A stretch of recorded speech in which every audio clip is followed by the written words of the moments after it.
Realme is getting ready to launch the Realme 10 series of smartphones next week and will launch on November 9th in the global market. Redmi 10 series will have a 6.4-inch screen with curved AMOLED display, FHD Plus resolution and 90Hz refresh rate.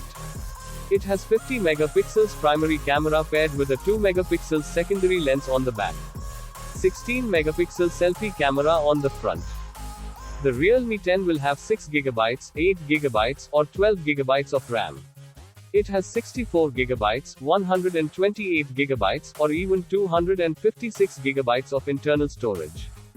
The smartphone will pack a 5000 mAh battery with 33-watt charging support and include the MediaTek Helio G99 chipset. Realme 10's leaked renders revealed the smartphone will have at least 3 color options.